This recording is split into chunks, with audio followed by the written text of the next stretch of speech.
આજે આપણે બનાવીશું વરસાદમાં ખાવાની મજા પડે તેવી એકદમ સુપર ટેસ્ટી ભેળ।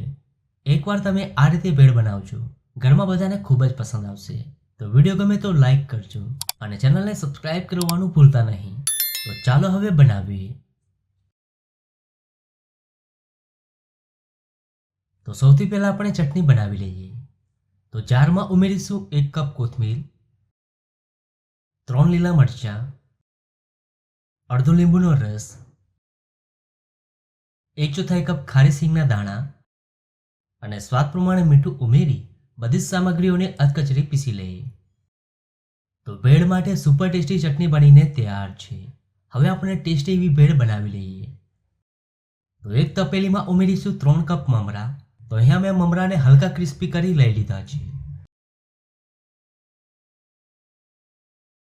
સાથે તેમાં ઉમેરીશું 1/4 કપ ચણાની દાળ, 1 કપ મસાલા સિંગના દાણા। મસાલા સિંગ ઉમેરવાથી ભેળ ખાવામાં એકદમ સરસ લાગશે। હવે તેમાં ઉમેરીશું 5 ટીસ્પૂન ગ્રીન ચટણી,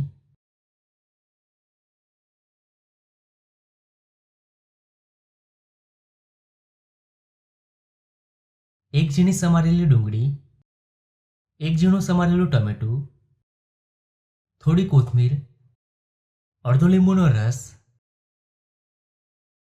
અને સ્વાદ પ્રમાણે મીઠું ઉમેરી બધી સામગ્રીઓને એકદમ સારી રીતે મિક્સ કરી દઈએ।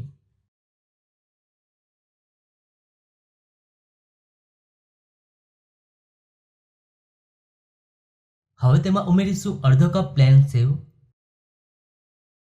અને હવે ફટાફટ મિક્સ કરી સર્વ કરી લઈએ। તો તૈયાર છે એકદમ ચટપટી ભેળ। હવે તેને સર્વ કરી લઈએ। તો ખાવાની ખૂબ મજા પડે તેવી એકદમ ટેસ્ટી એવી ભેળ બનીને તૈયાર છે। ખૂબ જ સરસ ભેળ બની છે।